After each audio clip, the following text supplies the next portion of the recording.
જૂનાગઢ શહેરના મધ્યમાં આવેલ નરસિંહ મહેતા સરોવરના બ્યુટિફિકેશન પ્રોજેક્ટને લઈને ફરીકવાર વિવાદ ઉભો થયો છે। કરોડો રૂપિયાના ખર્ચે વિકસાવવામાં આવેલા આ સરોવરનું લોકાર્પણ ખાત મુખ્યમંત્રીના હસ્તે કરવામાં આવ્યું।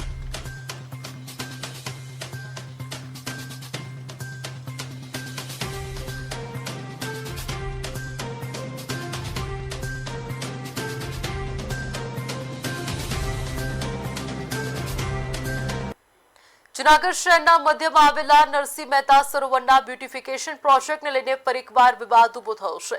કરોડો રૂપિયાના ખર્ચે વિકસાવવામાં આવેલા સરોવરનું લોકાર્પણ મુખ્યમંત્રીના હસ્તે કરવામાં આવ્યું, પરંતુ હવે વૃક્ષારોપણ અને તેના જાળવણી ખર્ચને લઈને વિપક્ષે ગંભીર સવાલો કર્યા છે।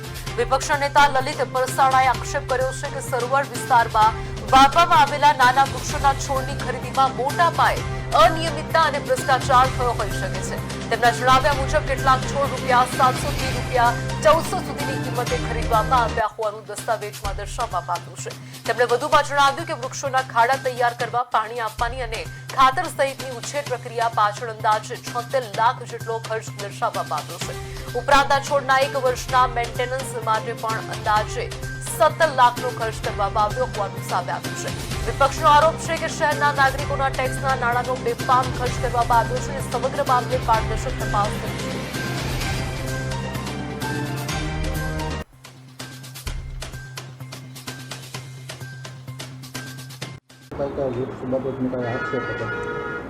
તળાવમાં આપણે જોઈએ કે જે નરસિંહ મહેતા તળાવ છે એનું હાલ લોકાર્પણ કરવામાં આવ્યું હતું મુખ્યમંત્રીના હસ્તે। ત્યારબાદ આપણે જોઈએ કે તેમાં જે ફાઇનલ બિલ મૂકવામાં આવ્યું હતું એની કોપી અમારી પાસે આવી હતી। ત્યારે કોપીમાં આપણે જોઈએ કે જે વૃક્ષ જે વાવવામાં આવ્યા હતા, જે ઝાડવાઓ વાવવામાં આવ્યા હતા, જે છોડ લેવામાં આવે છે, એમના મોટા પાયે એમાં કરોડો રૂપિયા એમાં વાપરવામાં આવ્યા છે। એમાં આપણે જોઈએ કે એક વૃક્ષ 1400, 700, 800થી માંડીને 1400 રૂપિયા સુધીના એમાં વૃક્ષો ખરીદી કરવામાં આવ્યા છે। પછી એના વાવવા માટે જે આપણે જોઈએ કે જે ખાડાઓ કરવામાં આવે છે, માટી પર જે પાણી કે માટી નાખવામાં આવે છે, ખાતર નાખવામાં આવે છે, તેના 76 લાખ રૂપિયાનો ખર્ચ એમાં કરવામાં આવ્યો હતો માત્ર ખાડા ખોદીને એને વાવવા માટે।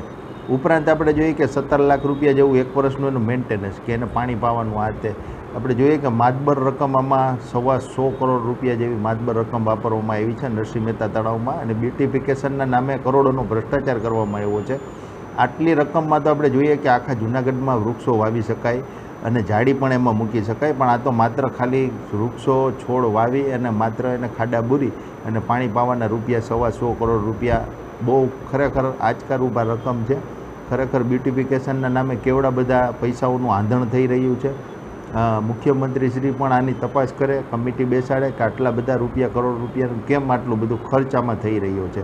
એવી રીતના જોઈએ કે ત્યાં માટી પણ જ્યારે તળાવનું કામ ચાલુ હતું તો એ બહારથી વેચાતી માટી લઈને એમાં નાખવામાં આવી હતી, અને અત્યારે આપણે જોઈએ કે એ માટી પાછી એમાંથી કાઢી અને એમના પણ બિલો મૂકવામાં આવી રહ્યા છે। તો આ કેવડા હદે અમે જોઈએ કે નરસિંહ મહેતા તળાવમાં ભ્રષ્ટાચાર થઈ રહ્યો। એક બાજુ જનતાને સારા રોડ રસ્તાઓ નથી મળતા, બીજી તરફ આપણે જોઈએ કે આ રીતના ખોટો જે છે એ બ્યુટિફિકેશનના નામે તળાવમાં અથવા જુદી જુદી જગ્યાએ આવી રીતના પૈસાઓ છે સરકારમાંથી જે આવે છે વાપરી નાખવામાં આવે છે। એટલે જનતાના કરોડો રૂપિયાના ટેક્સના છે એમની મુખ્યમંત્રી દ્વારા ઉપરથી તપાસ થાય એ ખૂબ જરૂરી છે। કારણ કે જમીન સાથે જોડાયેલા એ લોકો વિપક્ષ એ પ્રજાને માત્ર ને માત્ર ગેરમાર્ગે દોરવાનું કામ એ વિપક્ષ દ્વારા કરવામાં આવતું હોય છે। આપણે જોઈ શકીએ છીએ કે જૂનાગઢ મહાનગરપાલિકાના ભારતીય જનતા પાર્ટીના પદાધિકારીઓ, ગુજરાત સરકાર, આ તમામના પ્રયત્નો જે નરસિંહ મહેતા સરોવરનું સુંદર રીડેવલપમેન્ટ કરવામાં આવ્યું, અને રીડેવલપમેન્ટ થયા બાદ પ્રવાસીઓની સંખ્યામાં પણ ખૂબ મોટો વધારો અને જૂનાગઢને એક નવું નજરાણું નરસિંહ મહેતા સરોવર રૂપી મળ્યું છે। આ નરસિંહ મહેતા સરોવરમાં અત્યાર સુધીમાં હજારો પ્રવાસીઓએ મુલાકાત કરેલી છે, પરંતુ આ ભારતીય જનતા પાર્ટીની ગુજરાત સરકાર અને ભારતીય જનતા પાર્ટીના મહાનગરપાલિકાના પદાધિકારીઓ દ્વારા આવું સુંદર નજરાણું જૂનાગઢને પ્રાપ્ત થયું, એને ક્યાંક ને ક્યાંક એના માટે